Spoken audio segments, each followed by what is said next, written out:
Hi everybody, I'm Gerry Taylor. I'm the Director of Public Health for Luton, and I have my colleague with me. I'm Lucy Hubber. I'm the Deputy Director of Public Health at Luton. And what we wanted to do was to give you a bit of an update in terms of the COVID-19 position within Luton. So as you'll see from the graph, we had a steep increase in the number of cases, which is the top line, and the number of deaths, which is the bottom line, in relation to coronavirus in April, and that started to come down during May and June and the summer. Since September, we've seen quite a significant rise in the number of cases, and you'll see towards the end of the graph a very steep rise in the number of cases towards the end of September and during October. Fortunately, we haven't seen an increase in the number of deaths as yet, and we really need to work together to protect Luton to make sure that we don't see that increase occurring.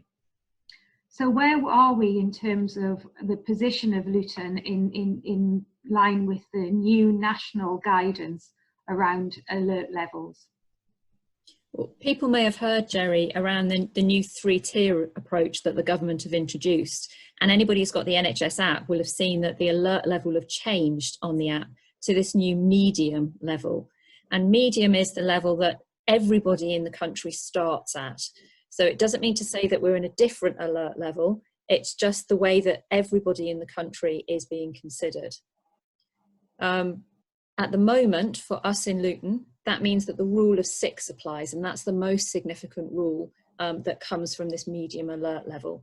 So you mustn't socialise in groups larger than 6 people, and that includes children in the UK. So you mustn't meet in groups larger than 6, either indoors or outdoors. The other thing that has come in with these new rules is around certain businesses being asked to close at 10 o'clock. Some businesses, such as takeaways, can continue to operate at 10 o'clock, but pubs and restaurants must be closed at 10 o'clock. Schools and universities remain open, and places of worship will continue to remain open. And that's really important in order to making sure that our young people have education and that people's well-being is looked after. Weddings and funerals can still go ahead, but they are very strict limits on the numbers of people that can attend weddings and funerals now. And obviously you must wear a face covering in all places which it's required to do so, and anywhere that you can't maintain social distancing. The next level after medium is the high level, and some places in the country are moving into that high level. And the real difference there for us in Luton, Gerry, will be asking our population to not meet up with people outside of their household indoors. Outdoors, the rule of 6 will remain, but indoors, including in pubs and restaurants, people won't be allowed to meet up with anybody that they don't live with. And that's a pretty big shift for us. What are the kind of things that we could do, Gerry, that might make a difference on that? Yeah, thanks, Lucy. I think that it's really time for us all to continue to work together to try and halt the increase that I showed you in the graph at the beginning of our discussion.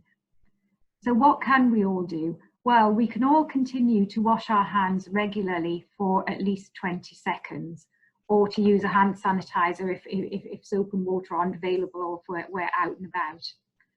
We must make sure that we continue to wear our face coverings where social distancing isn't possible.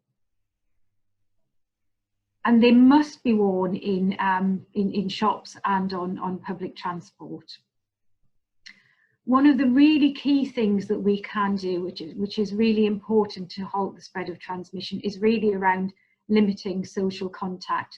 And that's about making sure that we maintain the 2-meter distancing from people that we don't live with, that aren't living in the same house from us. Even if they're your friends and family, make sure that you maintain that 2-meter distancing that we're all familiar with. It's really important to try and limit the number of people that you meet who aren't in your household, who don't live in the same house as you, and that will really help us stop the transmission within the town. That's quite important in terms of the types of transmission that we are seeing within Luton. And those sorts of guidance apply in all of the different situations that you may be in. So you might be at the school gates dropping your children off. You still need to be thinking about maintaining those 2-meter distance guidance. If you do have symptoms, or you're asked to self-isolate because you've been in contact with someone who has COVID-19, this means you must stay at home at all times. And Lucy, I think it is a bit difficult to quite follow what self-isolation means. Can you explain a little bit more about what self-isolating incurs? Yeah, absolutely. And I think you're right. What we've seen recently is that people seem to have got quite confused around self-isolation. And I think particularly now that lots of people are around and about, at the beginning with lockdown, it was quite easy to know to self-isolate, but it's much more complicated now with people going to work and with schools being back. If you have symptoms, or if you've been in contact with somebody who's got symptoms or a positive test result, you must stay at home straight away. Don't wait until you've got a positive test result. If you've got symptoms, you must stay at home. Book a test and make sure you self-isolate for 10 days.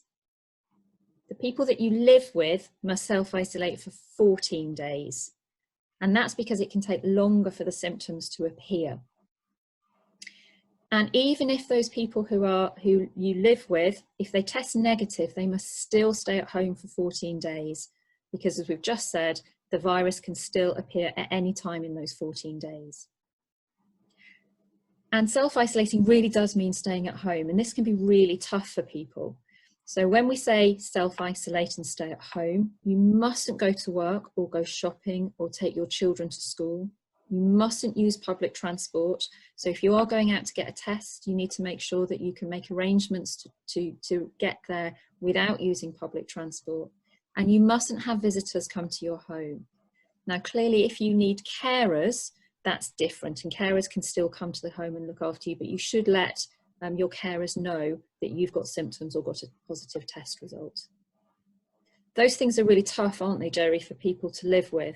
So here at Luton Council, we're offering support. So if you haven't got friends or family that can help you out, bring you food or get your medicine for you, or walk the dog, then please contact the council on the telephone number that's on the screen, and we'll help you in making arrangements to look after yourself.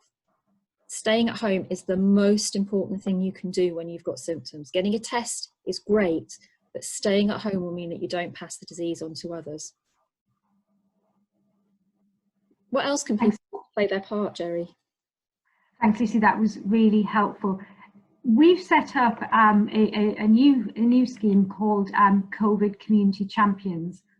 And that's building on a lot of the work that we've been doing over the last few months, working with our residents and communities in the town. We've got a number of people who've already come forward and offered to be community champions. And what you can do as a community champion is to share information on what you can do, the best way of staying safe, the best way of avoiding transmission. Community champions share that information with their friends, family, or community organisations that they may be involved with. And we in the council will support community champions through providing information and a regular call to update. So we'd really like people to come forward and offer to be community champions, working with the champions that we've already got. And you can find out more information about that and all of the things that we've been talking about on the council's website, luton.gov.uk. It's a really important time at the moment. We've seen a really significant increase in the number of cases in Luton. We've shown in Luton that we can work together to bring down the number of cases and to protect the town. And I think it's now time for us to all continue to work together to make sure that we continue to protect our friends, our families, and to protect Luton. So thank you very much, everyone, for listening. And please look at the website to find some more information on the sorts of things that we've been describing today.